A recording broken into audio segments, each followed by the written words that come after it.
Nah, karena itu saudara, di zaman sekarang ini penting sekali cara-cara yang dilakukan oleh ulama salaf kita, seperti yang dilakukan oleh Imam Bukhari tadi. Cari guru, hati-hati, lihat perilakunya. Saudara, nggak sampai di situ, istikharah, minta petunjuk kepada Allah. Ini saya ikut pengajian ini udah bener apa belum nih? Nah, hati tenang terusin, hati nggak tenang tinggalin saudara. Nah, ini yang penting sekali. Nah, karena itu di zaman sekarang memang penuh dengan fitnah. Maka itu sebelum saya akhiri, saya ingatkan satu hadis.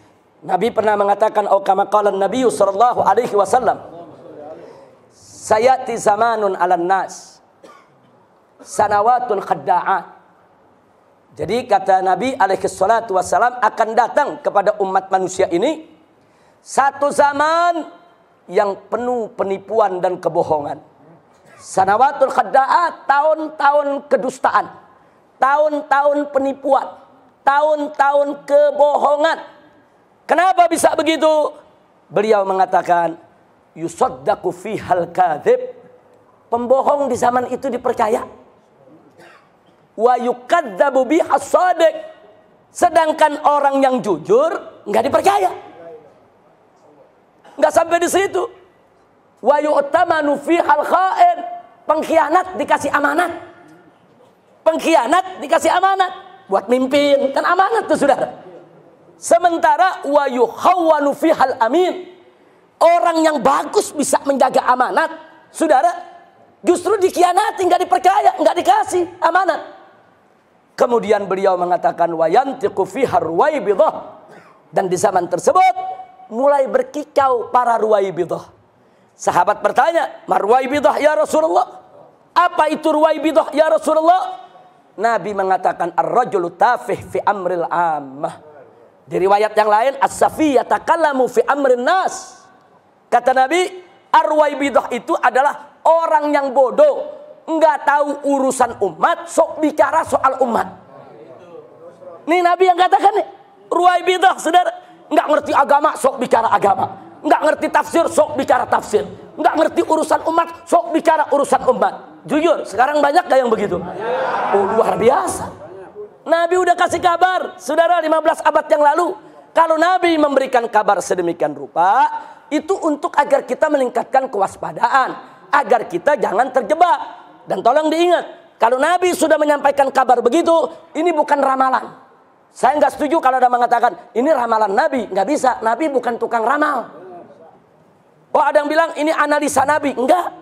Nabi bukan seorang analis. Loh, kok ditolak? Yang namanya ramalan bisa benar, bisa salah. Yang namanya analisa bisa benar, bisa salah, saudara.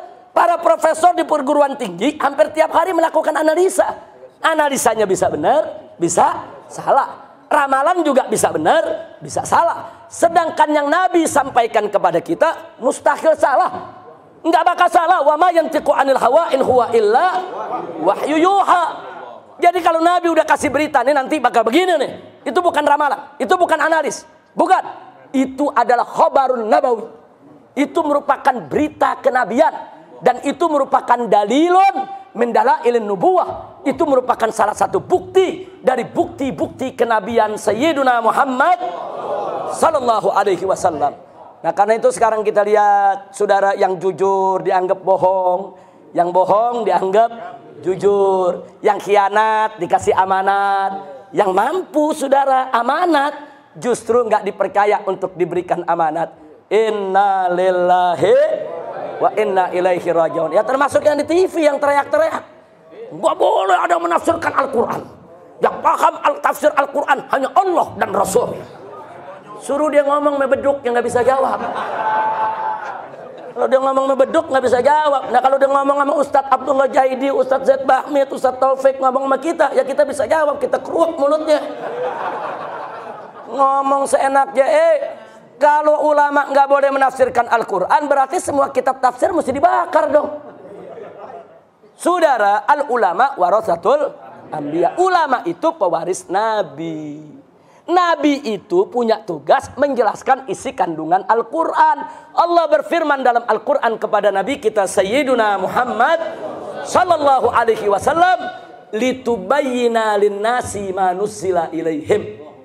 Tugasmu hai Nabi, tugasmu hai Muhammad, litubayyina, untuk kau jelaskan linnas, kepada umat manusia, manuzila ilaihim, apa yang diturunkan Allah kepada mereka. Artinya tugas pokok dan utama Nabi salah satunya adalah menjelaskan isi kandungan Al-Quran kepada umat manusia. Itu peran tugas Nabi. Nah sekarang Nabi sudah tidak ada. Siapa yang mengambil peran tersebut? Al-ulama. Karena al-ulama warasatul anbiya. Kewajiban ulama untuk menjelaskan isi kandungan Al-Quran, untuk menjelaskan isi kandungan hadis Nabi, untuk menjelaskan mana yang hak, mana yang batil, agar umat tidak tersesat.